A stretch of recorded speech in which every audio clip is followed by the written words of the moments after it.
Guys, welcome back to my YouTube channel. So आज की video के अंदर हम जर्मन का ग्रामर टॉपिक करने वाले हैं। सो आइए वीडियो को स्टार्ट करते हैं बिना देरी के। Right after this intro, let's gate.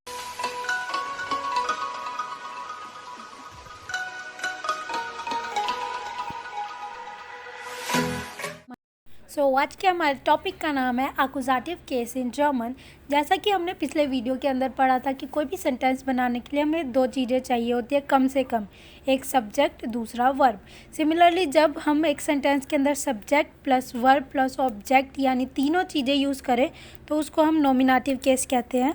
समझने के लिए एक एग्जाम्पल देखते हैं। जैसे मैंने बोला इश लीबे म्यूज़िक योगन means I love to listen music.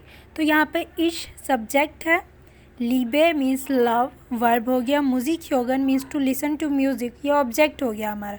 तो इस सेंटेंस के अंदर हमने क्या तीनों यूज़ किया, subject plus verb plus object. इसको और अच्छे से समझने के लिए हम जो है अब एक और एग्जाम्पल देखते हैं जहाँ हम एक्यूजेटिव यूज़ करेंगे। तो एग्जाम्पल है इश काउफे देन पुलोवर मीन्स मैंने एक पुलोवर ख़रीदा। तो अब हम एक बार इसके स्ट्रक्चर को समझते हैं। यहाँ पे देखो इश जो है वो नॉमिनेटिव केस है यानी जो काम करता है। काउफन मीन्स एक्शन हो रहा है यानी काम हो रहा है, उसको वर्ब कहते हैं। और किसके ऊपर अफेक्ट हो रहा है उस काम का, मतलब काउफ परचेज उसने क्या किया, पुलोवर। तो जो पुलोवर है यानी ये हमारा ऑब्जेक्ट हो गया। तो इसके साथ हमने क्या यूज़ किया, देन। देन जो है वो देयर का एक्यूजेटिव फॉर्म है। अगर हम सीधी भाषा में समझे तो जब भी एक सेंटेंस के अंदर सब्जेक्ट वर्ब ऑब्जेक्ट तीनों चीज़ें हो और अगर हमारे पास क्वेश्चन के अंदर मैस्कुलिन जेंडर हो तो मैस्कुलिन केस में हमारा देयर जो है वो देन में कन्वर्ट हो जाता है। इसके लिए एक प्रॉपर टेबल है, उससे याद ये हो जाएगा। अब हमें एक और एग्जांपल देखते हैं इसके लिए। अब हम उन बेस्टिम्ट आर्टिकल का एग्जांपल देखेंगे। जैसे मैंने बोला इश ट्रिंके आइनन काफ़े मीन्स मैं कॉफ़ी पीती हूँ। तो इसके अंदर काफ़े जो है देयर काफ़े होता है, लेकिन subject plus verb plus object तीनों चीज़ें हैं तो इसलिए मैंने आइन की जगह आइनन लिखा, ये इसका रीज़न है। अब हम एक्यूजेटिव केस की टेबल को देखते हैं। तो इसके अंदर देखो सबसे पहले मैंने बताया था कि मैस्कुलिन के अंदर सिर्फ चेंज होता है, बाकी कहीं भी चेंज नहीं होता। तो जो हमारा देयर है वो हमारा देन में कन्वर्ट हो जाता है और दी सेम रहता है, दास वो भी सेम रहता है और प्लूरल वाला दी वो भी सेम रहता है। अगर हम उन बेस्टिम्ट आर्टिकल की बात करें यानी ए, तो उसके अंदर आइन जो है वो आइनन में कन्वर्ट हो जाता है। उसके बाद फीमेल वाला आइने वो सेम रहता है। हमारा न्यूट्रल केस है उसमें भी आइन सेम रहता है और प्लूरल के अंदर तो आइन हम लगाते ही नहीं है, वो हमें याद रहना चाहिए। सिमिलरली अगर हम नेगेटिव आर्टिकल यानी नेगेशन की बात करें तो उसमें भी फर्स्ट जो है वो काइनन बन जाता है, बाकी सारा सेम होता है। तो एक बार ये टेबल जो है नोट डाउन कर लो या फिर इसका स्क्रीनशॉट ले लो। अब हमें जो है कभी कभी कन्फ्यूजन हो सकती है कि हम पता कैसे करें। दो पता करने के तरीके, एक तो जब सब्जेक्ट जो हमारा सेंटेंस है उसके अंदर सब्जेक्ट वर्ब ऑब्जेक्ट तीनों हो, उसके अलावा कुछ वर्ब्स होते हैं अगर वो सेंटेंस में आए तो यानी पक्का एक्यूजेटिव केस यूज़ होगा। जैसे काउफन, नेमन, हाबन, लेजन। तो इन सब की एक बार लिस्ट देख लेते हैं। हमारे लिस्ट के अंदर पहला वर्ड है ब्राउखन मीन्स ज़रूरत होना किसी चीज़ की। नेक्स्ट हाबन मीन्स टू हैव। नेक्स्ट कॉखन मीन्स पकाना। म्योगन मीन्स कोई चीज़ पसंद करना। एसन मीन्स टू ईट। ट्रिंकन मीन्स कुछ पीना। काउफन मीन्स कुछ खरीदना। नेमन मीन्स लेना। जेहन मीन्स देखना। म्योस्टन मीन्स कोई चीज़ आपको चाहिए हो, लाइक हम कहते हैं I would like to have a cup of tea sorry. उसके नेक्स्ट वॉलन। वॉलन मीन्स वॉन्ट कोई चीज़ चाहना। ह्योगन मीन्स सुनना। माखन मीन्स कोई चीज़ करना। जूखन मीन्स कोई चीज़ ढूंढना। फिंडन मीन्स कोई चीज़ फाइंड करना।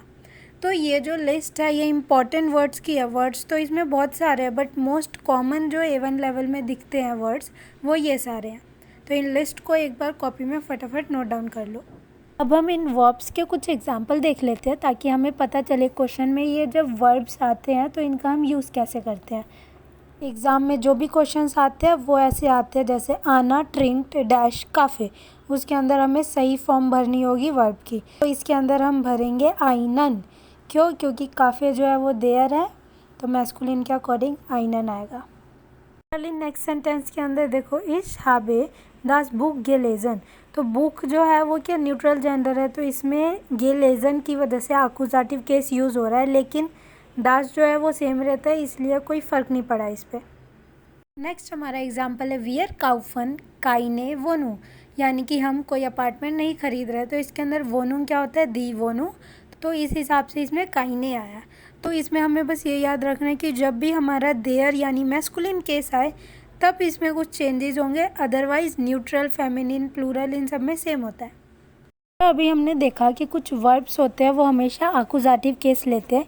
सिमिलरली कुछ ऐसे प्रेपोजिशंस भी होते हैं जो जब भी सेंटेंस में आए हमेशा आकुजाटिव केस लेते हैं। तो एक बार हम इन प्रेपोजिशंस को भी देख लेते हैं। तो हमारा इसके अंदर पहला प्रेपोजिशन है बिस। बिस मीन्स अनटिल। जैसे मैंने एग्जांपल दिया, बिस नेक्स्ट ज़ोनटाग मीन्स अनटिल नेक्स्ट संडे।